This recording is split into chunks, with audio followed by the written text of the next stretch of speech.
All right, so I apologize, guys. I will see if anyone rejoins the stream. I'll continue where I left off. If otherwise, we'll do it another day. I apologize for that. Again, during this situation with the lockdown, there's a lot of people using bandwidth.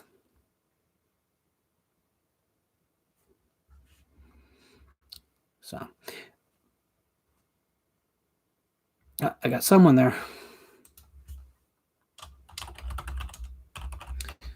So welcome back. If you do me a favor, just say hello in the chat so I know who's out there, and we'll get started again in just a moment. A lot of people will find this on rewatch anyway. I realize it's the middle of the day, and that probably is part of the problem with the connectivity. If we don't get through all of it in this next setting before I get if I lose the bandwidth, then what we'll do is we'll just we'll cut it into pieces. We'll do it another day. Got a couple of you back anyway. All right.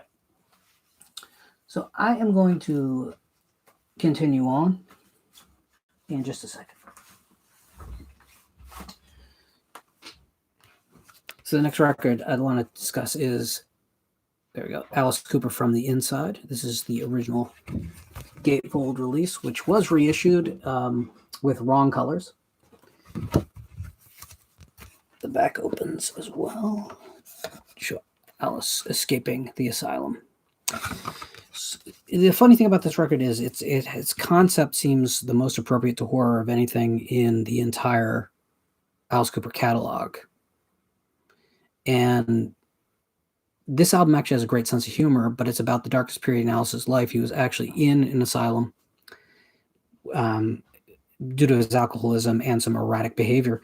And he came out and he wrote this album. Warner Brothers had already kind of given up on as an artist with him because they saw him more as a pop guy, kind of started the long thaw in his career, which lost a little bit of his stature with Warner Brothers. But it's a brilliant record about insane people. So it's kind of like Superette, except all fake people. Fake people, I say. But he says in interviews, he says he based this album's cast all on people he met in this real asylum. There's some great songs here, from the title track to the song Serious and For Veronica's Sake. How You Gonna See Me Now was a hit off this album, which helps. But it's one of those weird hits. It's like, definitely a hit, but it really wasn't on like a greatest hits album or anything at any point, because it was a hit more like regionally and with a very specific audience than the pop stations, which again was what Warner Brothers thought Alice Cooper was as an artist. All right, let's get real obvious, guys. This is the original issue of the Return of the Living Dead soundtrack from Restless Records, Enigma Restless. I don't probably have to say much about this album, the album itself anyway, but I'll talk about what it means to me. This album was not something I could find in stores. There was no record stores around me. I had department stores around me and they had record departments, and you'd go flash through, and that's where you'd see your Boston and Journey, right? Which was not gonna ever thrill me. But I remember seeing the television commercials for Return of the Living Dead and hearing that great slide riff that opened the trailer, and hearing Dinah Cancer, Mary Sims scream, very young, and I always was like, what is that? That is something I need. But it was not an album I could find, and there was no internet, and you couldn't really even order albums through department stores. There was nothing like that. There was no special orders. But in Fangoria, there was an advertisement that ran for about 3 years, advertising soundtrack albums that you could purchase through the mail. And Starlog was just pushing the orders out to the labels,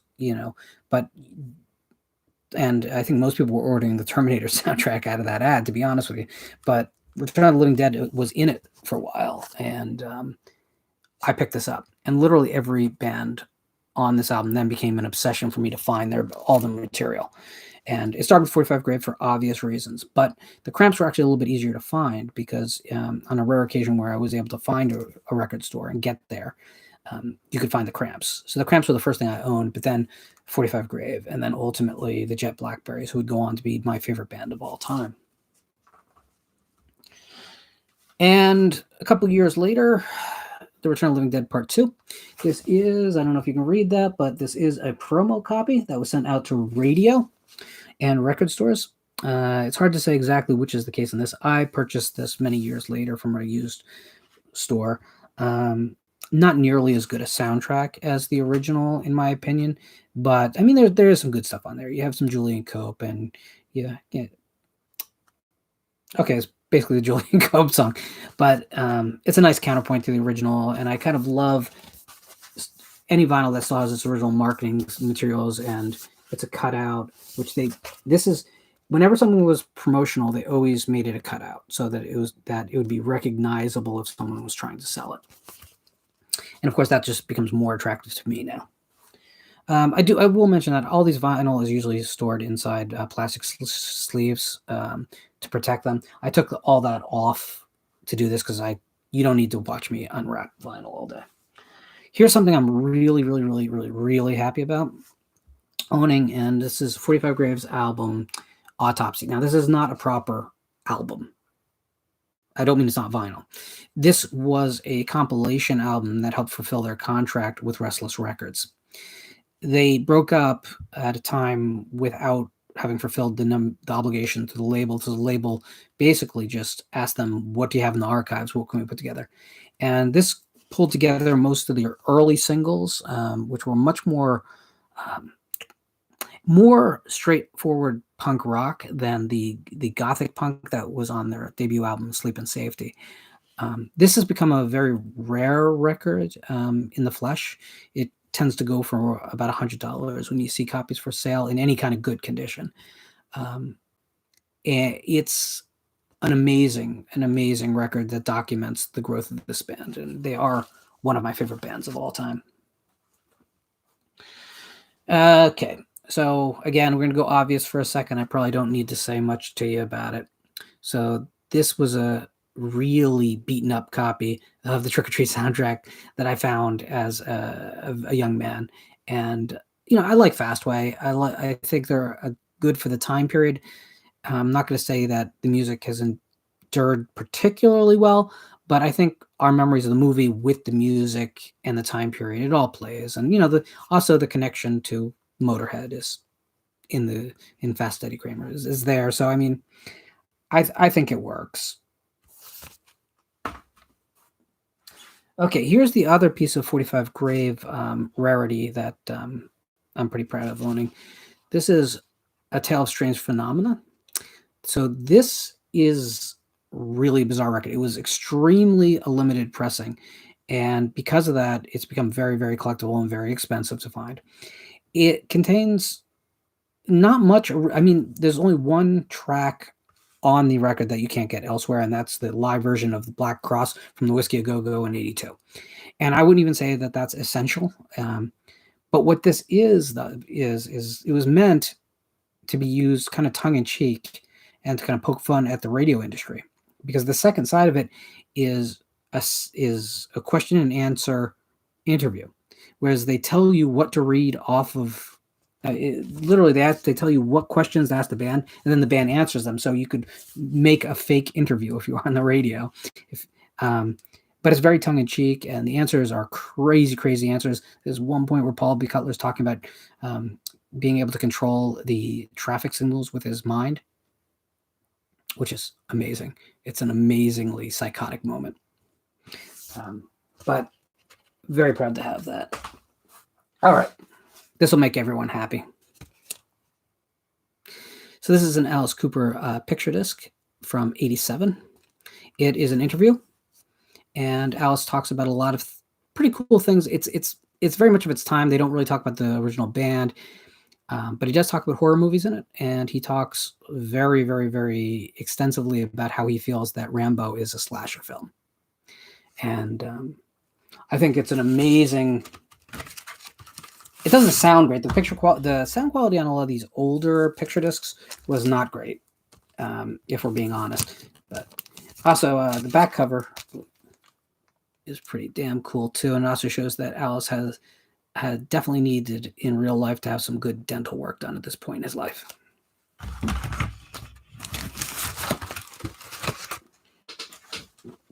All right. Cam, if you're watching, you'll appreciate this. If you're not, I hope you catch it on rewatch, because Twin Freaks, Agent Cooper, Lurvs Coffee. So this is a really awful techno record that uses samples from Twin Peaks, but it is a great little collectible if you're a fan of Twin Peaks. It's an oddity, definitely. It has the Moonless Night remix on the back and the Log Lady remix. It's pretty awful, but I kind of love it. And on that same note,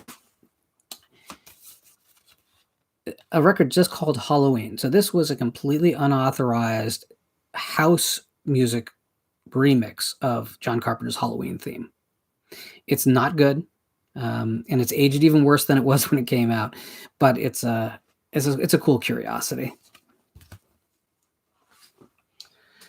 And we're back to Death of Samantha. So one thing I think is really cool is that Death of Samantha actually are in the Rock and Roll Hall of Fame. Now, let me explain that they're not inducted into the Hall of Fame. But if you walk through the Hall of Fame, you'll get there's a part where they have all local bands represented, and the Cramps are there, represented by albums. And I think there's even some other Cramps memorabilia there. But Death of Samantha made it into that display. And I think it's an evergreen display. I think it'll always be there because it represents the local scene. And so this little cool garage punk band. As you can tell from the cover, these guys were absolutely out of their minds with how dark their sense of humor was. And in this case, this album, they have a cover of Werewolves of London, which is amazing, and Warren Zevon probably hated with every ounce of his body. And there's a song called Yellow Fever, which I'm not going to describe. You just need to go out and find it, but it'll amuse any horror fan like tremendously. All right. So the original issue of Sleep and Safety, I'm really just including it because I've shown a lot of 45 Grave, and I think there's a lot of love for 45 Grave in the horror community. I think that they should actually tour the conventions. How cool would that be? I mean, if I could get hold of Mary, I would definitely tell her, listen, come out. They could do every convention, do a show at every convention. It would sell out. They'd make money. Of course, it wouldn't be the real band. It would be her current incarnation of the band. No offense, but I still think they could do it. Alice Cooper, DaDa. So this album came out when Alice Cooper was at his lowest point, and a lot of fans hate this record. I think that's really harsh. It's not quite the synth pop new wave sound that was kind of invading his music. This is kind of the last rock and roll pop rock record from Alice Cooper ever. And it contains a song called Formerly Warmer, which I think is the ultimate Alice Cooper goth track. It is just unbelievably brilliant. It's like an Edgar Allan Poe story in musical form, or even Lovecraft's The Outsider in musical form. And I think this album is really underrated. I'd love it to start appearing much higher on people's lists of Alice Cooper albums. I think there's a video online right now where a guy rates all the Alice Cooper records, and he calls this the worst, which is indefensible. All right. The Obituaries. So again, like I said in the first part, punk rock was defined a lot wider back when it was happening in the late 70s and 80s than it is now. This record is amazing, and it's kind of lost to time. Go find it if you can. You won't pay much when you do find it. It's just there aren't a lot of copies out there. It's not heavily in demand, but it's definitely a weird album. It's definitely has an uneasiness to it. I really recommend it. Again, horror fans should find plenty to love here. There's a song called Bad Habit Song, and there's another one called Love Under the Monkey Bars, which are both really, really, really crazy, inappropriate songs, and definitely in that kind of anything goes exploitation cinema style. I will say that Monica Nelson, the singer from this band, was an amazing talent that I always thought was going to do something when alternative broke, and she didn't. So. All right. Again, when Christian sees this video, he'll be happy. Julian Cope, St. Julian, my favorite Julian Cope album. Not my favorite Teardrop Explodes album, but my favorite Julian Cope album. World Shut Your Mouth from Return of the Living Dead Part 2 came off this record, but the whole album is amazing. Sorry. Space Hopper from Return of the Living Dead 2 came off of this album. But World Shut Your Mouth is on, which was a big college hit back when there was, real college stations that weren't just, political mouthpieces, but actual, playing records, that kind of thing. This is a great one. The final track, Crack in the Clouds, to me, could be on the end credits of any horror film, and my God, would it work. Like, you could like just dub it in right now and it would work. All right. Gargoyle Socks. Again, a cutout, which is really funny because this was Metro American Records, so this was a minuscule label. This is a 1985 record that predates most of the industrial movement, and it certainly predates the goth industrial bands that it would endlessly influence. You'll notice the purple Shroud of Turin cover. If you like bands like Godflesh and early Pitch Shifter, some of the grindier Carcass stuff, you need to find this record because this is where it started. This is the one. And unfortunately, no one knows about it. You can find this entire album on YouTube streaming. Before 45 Grave, there was Vox Pop. This is a live performance from 1980 from Vox Pop. And it's a little bit harder to find now. For a while, it was really easy. I think this is a semi-unauthorized edition. It's calling itself Very Bad Trip Records. I don't think that was a real company. I could be wrong. It could be legit, but I don't really think so. There's so little documentation of the Vox Pop period that this is a great, great record, even if the sound isn't awesome, because it's not. Again, from the Return of the Living Dead soundtrack, you might know the Flesheaters, and this is their magnum opus. This is the record. If you want to get a Flesheaters record, this is the one. So it's Dragstrip Riot. It has kind of that 1950s, 60s exploitation film candor to it, but at the same rate, it's kind of like this dirty, hard, wild punk rock. And it has, of course, just... Chris D was in this. He was in the Divine Horsemen. He was which was his cowpunk band. He was one of the strangest vocalists ever, and love him. Okay, here's a real curiosity too. So this is, and I apologize for the condition of this record, but so this is a band called the Hitmen, and they put out this single. It's called Bates Motel. And it's kind of a Huey Lewis and the News sounding track about Psycho. And it's explicitly about Psycho. So this is a curiosity. I will note that this too is a promotional copy, though I have no idea. I mean, it's weird. It says ownership reserved by CBS.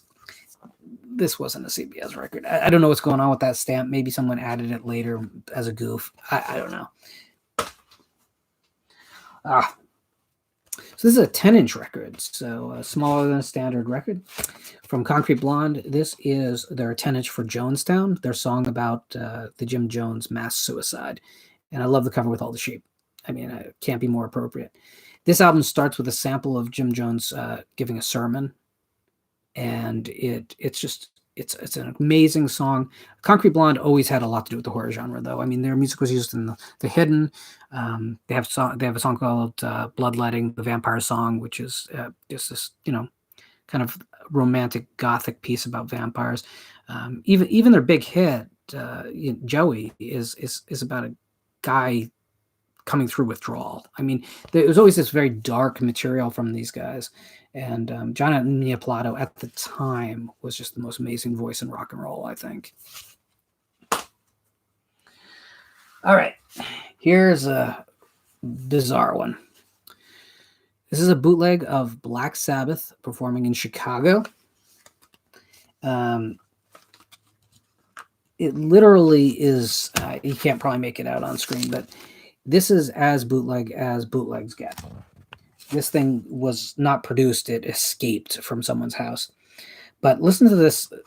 Just listen to the set list. I mean, Tomorrow's Dream, Sweet Leaf, Killing Yourself to Live, Snowblind, Supernaut, Iron Man, Guitar Improvisation, Black Sabbath, Children of the Grave, War Pigs, Paranoid. Can you imagine being at that show? Seriously. Seriously, can you imagine? So the fact that someone preserved this for all time is just amazing to me. There's no information on this record, and but when I saw this, and I saw it cheap too, I just couldn't believe it existed. And the sound is questionable, but you can't have asked for this to exist. Andrew, it doesn't sound great, but it sounds probably what you'd expect it to sound. It's not a radio broadcast. It's not from the mixing board.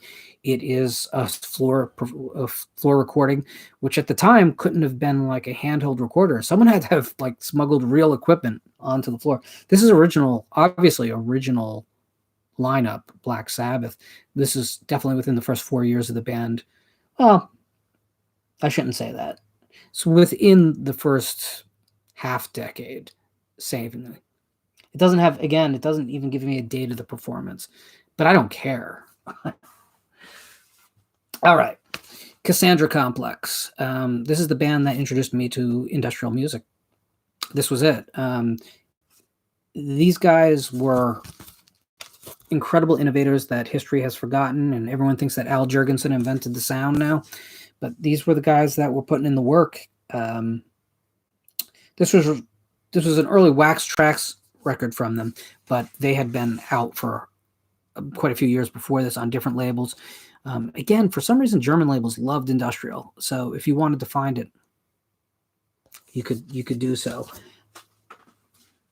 Another industrial record, and this one's cover might be slightly offensive, so hang with me. I can describe. This is Mussolini Head Kick, and the album's Themes for Violent Retribution. This is another early industrial record that used a lot of.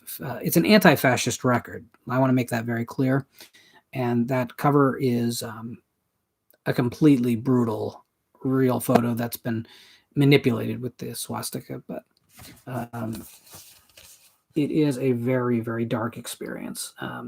We think of industrial, we tend to think of Ministry, which is kind of also anthems and talking about rebellion. This was talking about some much darker material stuff. This was taking itself very, very seriously. That album cover would get banned, and then they reissued the album with bars across it, much like they did to that Poison, that second Poison album, which title's evading me. All right, the last thing I want to show you, and then we can talk for just a little bit in general. You guys can throw out some titles that you think are important to the horror genre as well as to rock and roll. And that is Charles Manson's The Love and Terror Cult. Of course, this isn't really a release from him. This was released afterwards. It makes it clear that Awareness Records were going to donate all the profits to some kind of victims fund. That didn't happen. This was purely a cash grab. But this is the music of one of history's most infamous men.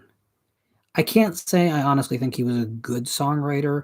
I can't say I think he was a good performer. I don't think he had a particularly good voice. But there is a certain power in knowing what you know to listening to the record.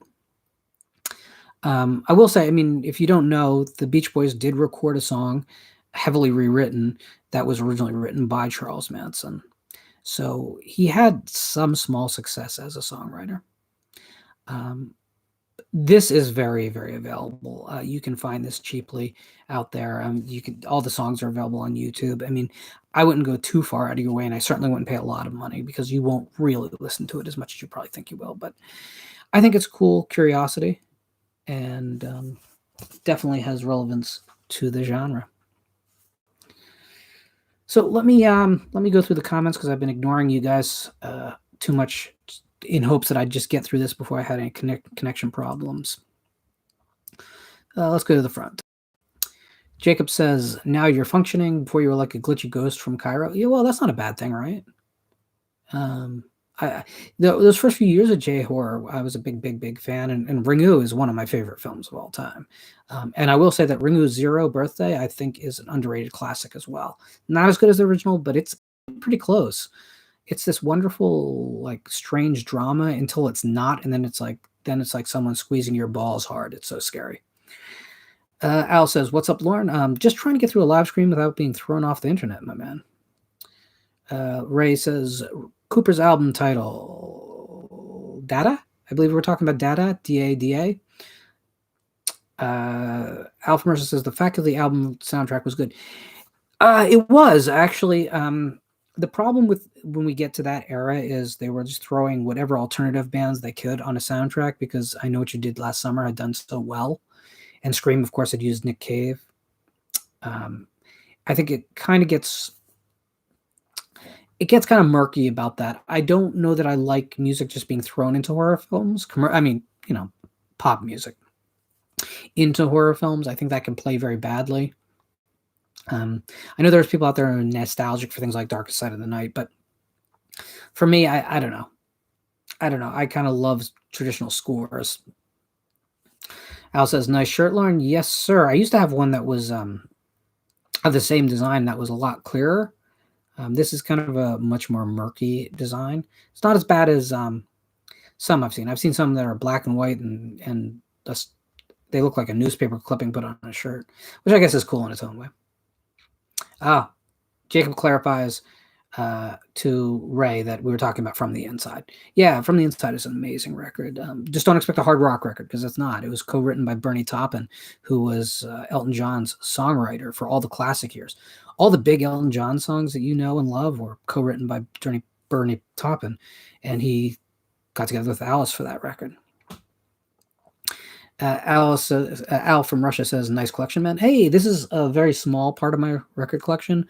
I'm not going to go through everything, and certainly there's albums that are horror relevant that I decided not to put on, but I figured I picked out enough. I was actually just too tempted to keep going. Ray says, I caught 45 Grave in 86. Well, I'm jealous, sir, because I never saw the original lineup.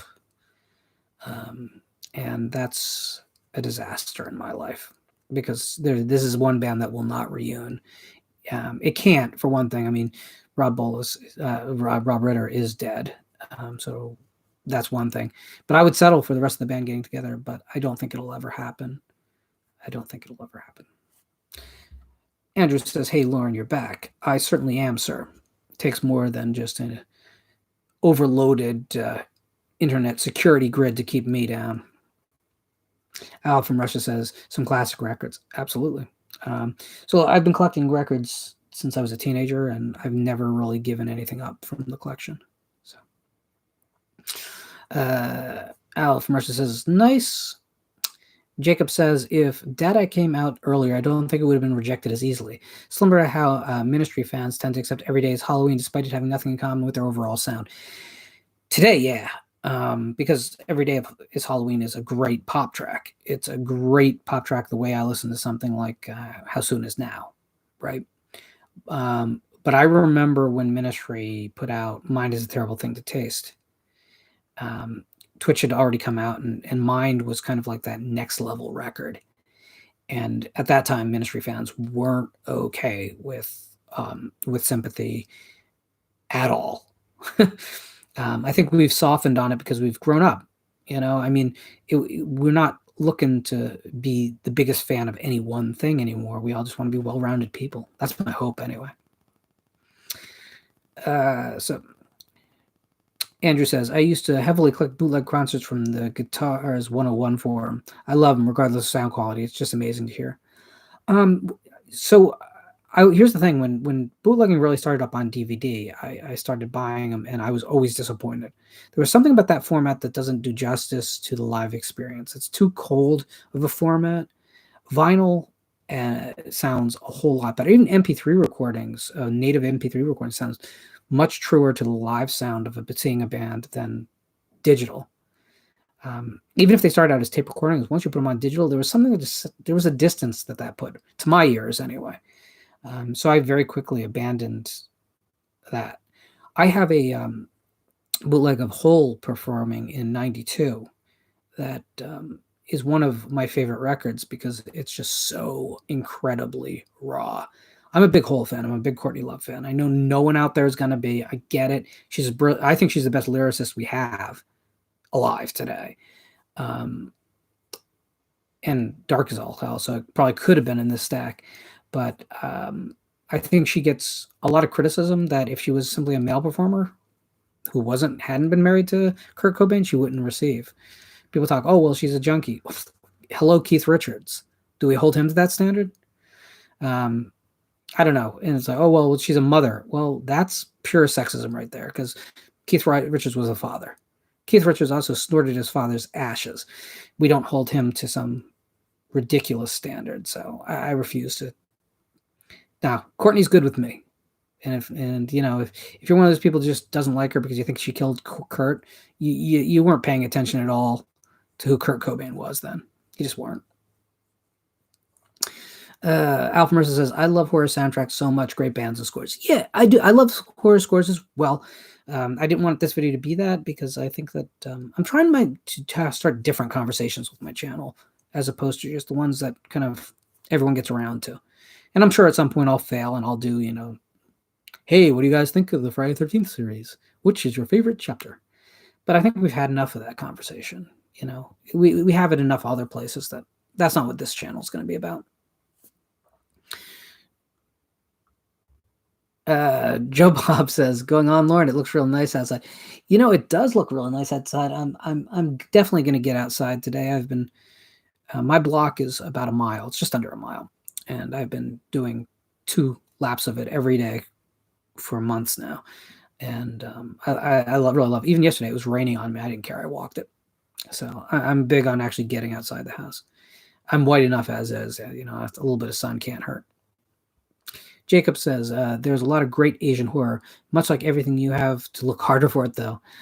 Sion Sono will always deliver on the great genre stuff, but much like Miki, he doesn't just do horror. Yeah, listen, everywhere in the world has great horror come out of it.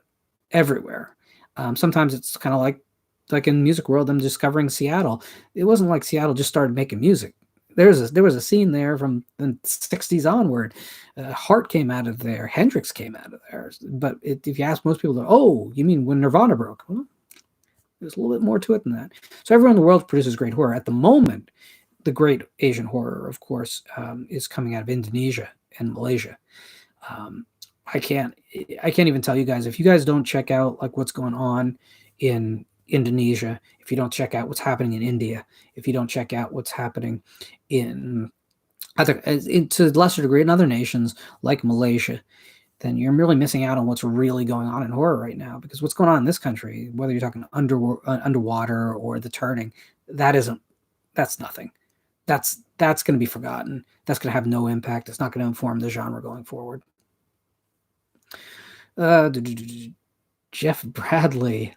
My friend Jeff is here. He's like a friend in real life. He says, there he is. Well, hello, sir. How are you? I sent you a text about your story. We'll figure something out. Joe Bob Tarhill. Oh, what are some of your go-tos if you... I'm trying to... What are some of your go-tos if you break from punk? I guess if I take a break from punk, well, I do. I mean, most of what I listen to is not punk rock. Well, I love Soundgarden. My favorite song of all time is Helen Reddy's Angie Baby, just because that's the spookiest song ever written. Hated it as a kid, didn't know what lost track of it, didn't know what it was for years, found it again, and much like all the things that traumatize you as a kid, you end up loving. Angie Baby. If you don't know what that is, Helen Reddy, Angie Baby, YouTube, make it happen. It is a creepy ass song. But I love a lot of things. Again, the Jet Blackberry is one of my favorite bands. They're a cowpunk band. If you listen to them today, you wouldn't even probably ascribe the word punk to them. But they sound like if Hank Williams Sr. decided to collaborate with Jim Morrison. That's pretty much what they sound like.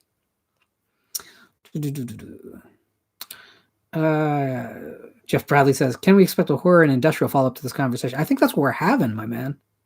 I showed the Gargoyle Socks record before. I showed Cassandra Complex, and I mean, it's there. Just watch it. Watch it a bunch of times. Give me a bunch of hits. Joe Bob Tarhill says, where were you when Kurt Cobain took his life? I was not in Seattle, despite what people might say. Not a fan of Courtney Love, but Hole isn't bad. Well, to me, listen, I love the original lineup of Hole most, but I've loved everything Courtney's been involved in, to be honest with you. So where was I when Cobain took his life? I'm going to tell you, I was managing a record store in the Phillipsburg Mall, and I remember hearing the news, and my first reaction was to call the warehouse and tell them that I needed product, and the second reaction was to when someone said to me, "Hey, what do you think's going to happen?" Because at that point there was a record about to drop, and I said, "Oh well, presuming he remains dead, it's going to sell really well." I wasn't convinced it was a stunt. I was I absolutely was not convinced that it was real. This is long before the days of fake news, but I felt like this. It felt like a record release stunt to me. I wasn't a huge fan. I really wasn't. I wasn't a huge Nirvana fan at the time. I later on, many years later, I finally realized what was so great about them, and that was just the vulnerability they brought to what was essentially cock rock was amazing. And they took what the Pixies were doing and made it something personal, and they deserved the credit they had from everyone else at the time. Jeff says, like a friend. Well, you interpret that as you will, sir. I didn't realize that we were going to get into the semantics of the situation. Jacob says, I can imagine how Mind is a Terrible Thing to Taste was a major game changer. It is my favorite of their work outside of In Case You Didn't Feel Like Showing Up. Still, I respect their early stuff. So I completely agree with absolutely everything you said there. Mind is my favorite Ministry album. The problem I have with In Case You Didn't Feel Like Showing Up is that it's not a true live album. Much like Kiss Alive 2, there's a lot of studio work on that record, and I think that's unfortunate. I've seen Ministry many times live, and they don't need to do that. They could put out a live album as they are, and it would be fine. The live video is actually different than that title is actually different than the CD they released too. So that's a weird thing. Joe Bob Tarhill says, love Heart, Barracuda, Kick It Out, Magic Man. Hell, even their ballads. Well, yeah. I mean, who doesn't love Heart? I mean, not Later Heart. No one loves Later Heart. But Andrew says, Lauren, I know this is off topic, but did you get any Biohazard in your collection? The only Biohazard I have is the Judgment. Is their track from the Judgment Day soundtrack. I like them, though. They're cool. Anything from that time period now, I'm all warm and fuzzy about, to be honest with you. I mean, I know that's shallow in a way, but whatever. I really don't care what anyone thinks. Ray says, 3 classic titles to include in this discussion. Hell Comes to Your House, compilation from 80 and 1. I had it in my hand. I was going to bring it up. I have the red cover, not the blue cover. Yeah, no. And that has the original demo versions from the 45 Grave tracks. Definitely. And it has the title track, Sleep and Safety, that's not on the album. Stephen LaPierre says, GPT Scare Band. Check them out. I'm going to write that down right now. And I am going to do exactly that. JPT Scare Band. All right.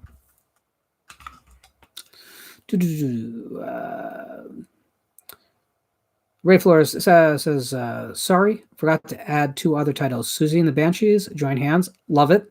I love all Susie. I'm not a Creatures fan. I think you understand probably what I mean when I say that. Creatures was just a little bit too polished for me. I kind of, even though I liked Superstition as a record, which was the Susie and the Banshees pop record, like outright pop record, there's something about Creatures that just seemed like it was a little bit too